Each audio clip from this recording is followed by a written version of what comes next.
Did you know that a lot of stamp duty can actually be avoided? Having bought and sold hundreds of properties for our investors, I've found 5 reliable ways to legally avoid paying it. So in this video, I'm going to show you what those 5 ways are so that your next property costs less and makes you more money. Let's start with the first way that catches a lot of people off guard, but it's actually one of the easiest to take advantage of. Let me show you something we did for one of our clients. We found this property on Facebook Marketplace. It was direct to vendor, nice street, nice area, nothing that would make you look twice. And from the outside, it looked completely normal. But when we got inside, it was a completely different story. Nobody had lived there for over 2 years. It had no kitchen, no working bathroom, no electrics. It was a total shambles and dangerous. And that's where most beginners would walk away. But this is where we knew there was an opportunity to save some money. Because here's what most people don't know. When a property is classed as uninhabitable, you don't pay stamp duty. And that one detail saved our client £11,290 because on a £197,000 purchase, that's exactly what the stamp duty would have cost them. But what's actually classed as uninhabitable? HMRC's own manual states that a property, it's only not suitable for use as a dwelling when any required repair or renovation works means that the property no longer has the characteristics or fundamentals of a dwelling. And just to be clear, a property isn't classed as uninhabitable just because it needs work. Things like missing kitchen, unsafe electrics, damp, mold, or structural defects that can be repaired don't automatically make it unsuitable to live in. But in our client's case, it ticked a lot of the boxes because you simply couldn't live there in its current condition. So next time you're viewing a property, ask yourself one question: could someone realistically live there today? And if the answer is no, you might be able to save thousands. Now the next way to avoid stamp duty can save even more money, and it's something you'll find all over busy towns and city centres. So this one's about a little corner shop that we viewed in Durham city centre a while back. It was nothing special, a closed takeaway downstairs and a tired flat above it. And it was one of those group viewings where everyone's looking around the place at the same time. And I remember half the people walked out pretty much straight away. But to us, we looked at the layout, a shop on the ground floor, a flat above it, and we knew there was a deal to be made. Because most new investors don't realize that if a property has both commercial and residential use, even if it's just a small shop with a flat above, HMRC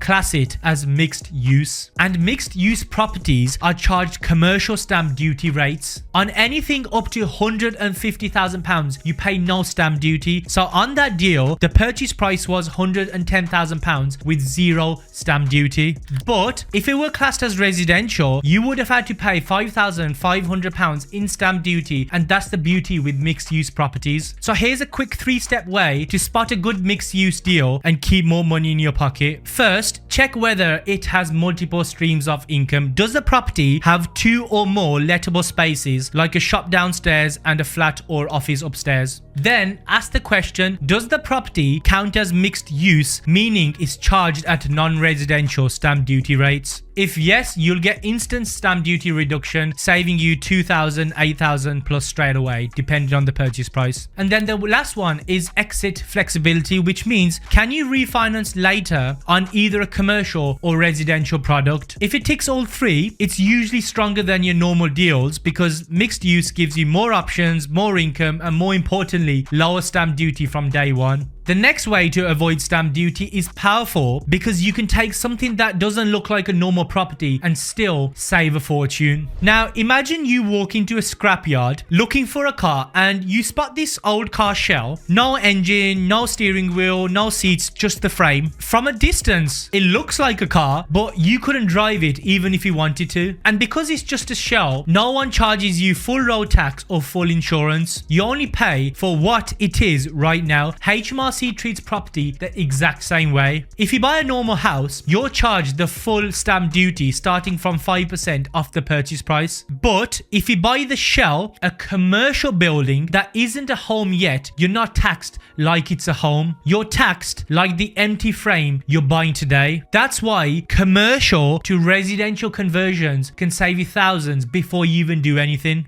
you pay stamp duty on what the property is, not what it's about to become. And commercial stamp duty is much lower, and here's what the breakdown looks like. So if you buy a commercial building for say £140,000, your stamp duty is zero. And even if it's £200,000, you're still paying far less than you would on a residential purchase. That's the power of commercial to residential conversions. You get stamp duty discount up front, but you still get the value boost once it's converted. But how do you know if a commercial building will qualify for cheaper commercial stamp duty before you buy it? A simple way is to check these three things. First, you need to check the building status today. Is it an office, a shop, or a takeaway? If it's not functioning as a home, then the stamp duty will be commercial. Then look for basic home features. If there's no kitchen, no living room, or the layout isn't residential, it's most likely commercial. And the final thing is to check the use class. Use class is just the legal category the council gives a building. Basically, if it's C3 use, it's residential. Any other use class, it's something else. Now, the next way is pretty smart because it helps you avoid paying stamp duty on things you shouldn't be paying for in the first place. So, you know, when you go shopping and you only pay for what's actually in your basket, not every single thing in the shop. Property works the same way. When you buy a house, you don't have to pay stamp duty on everything, only on the actual property itself. Anything that's removable, things like curtains, blinds, white goods, standalone wardrobes, even a shed or garden furniture, those are classed as chattels. And the smart part is you can legally separate the value of the chattels from the purchase price. And by doing that, the amount you pay stamp duty on becomes lower. Let me show you an example. So let's say you've agreed to purchase a property for £200,000, but within that £200,000, the seller is including appliances worth £1,200, a shed worth £500, garden furniture worth